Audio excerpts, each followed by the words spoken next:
Evening everyone, Ian from DIY Home and Gardening.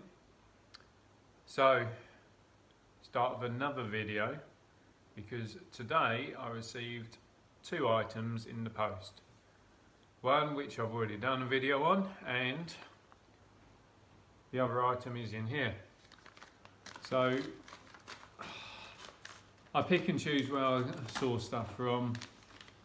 Sometimes you just can't get what you want and you end up going down the eBay or Amazon route. Nothing wrong with it if you're a little bit careful as to where you're buying from or who you're buying from. But nevertheless, I bought this from a seller on eBay. They are a Dutch bulb seller, so they have some sort of pedigree to them. You're not just buying a random item from a random country. What have I bought? That's what I've bought. So, Gloriosa Superba Rothschildiana. Common name Gloriosa lily. In some parts of the UK, it is hardy-ish. So certainly more down south, it is hardy. In Essex, probably not. It might overwinter if it's in a sheltered position outdoors, but generally I'd say around where I am and a lot of other zones, it's not going to be hardy. Treat it as a conservatory plant or sort of put it out during the summer period, bring it back in during the winter. So you can buy them, normally you'd get them as a house plant, more often than not in the UK. And it is a climber as opposed to what we think of as being a lily, which is sort of an upright bush with a trumpet flower on it. These have, I suppose, I don't know, like a bit like a passion flower type of lily, passion flower type of flower to them, very spidery looking. Just going to put a glove on because, to be honest, I don't know whether it's true or not, and to be honest, you come across mixed reports. So that is the root of the Gloriosa lily. You can see the sprouts to the top there. In a lot of text that I've read, it gives all parts of the lily or Gloriosa lily as being poisonous.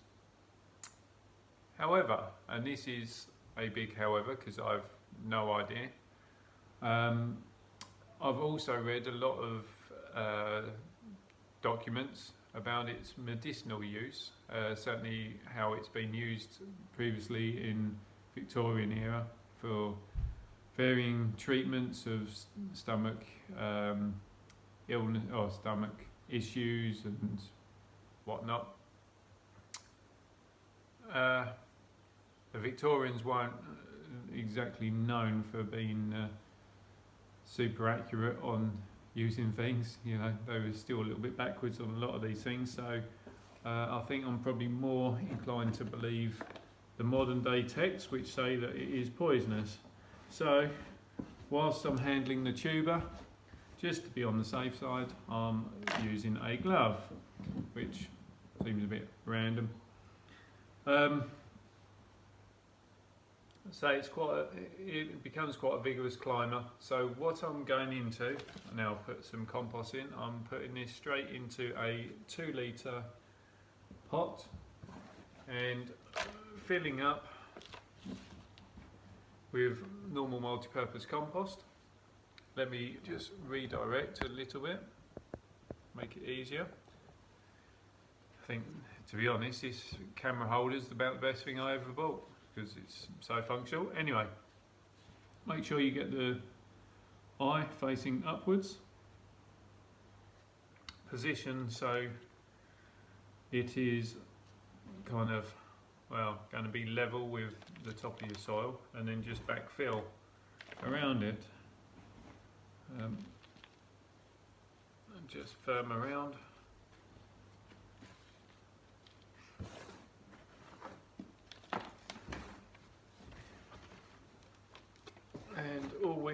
do is say firm around to leave the top section visible or slightly visible.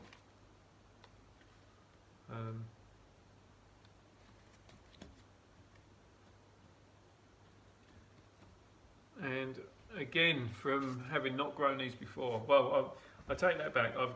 I've looked after them many times. Let me pan that up again. I've looked after these many times as in house plants of previous centres or garden centres that I've worked in. Never grown one from scratch. So in terms of looking after them, they want to be slightly on the moist side, but allowing them to almost dry out or partially dry out between your waterings.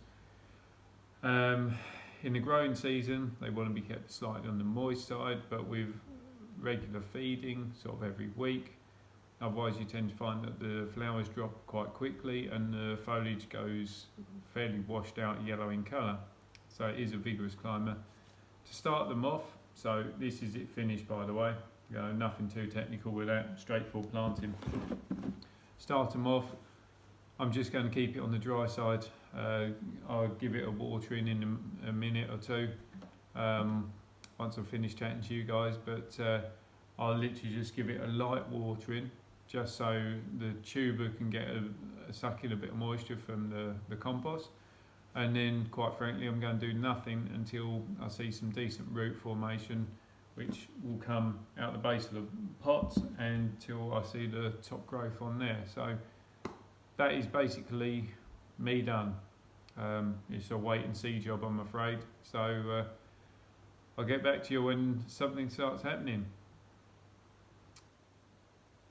Yeah, that's it.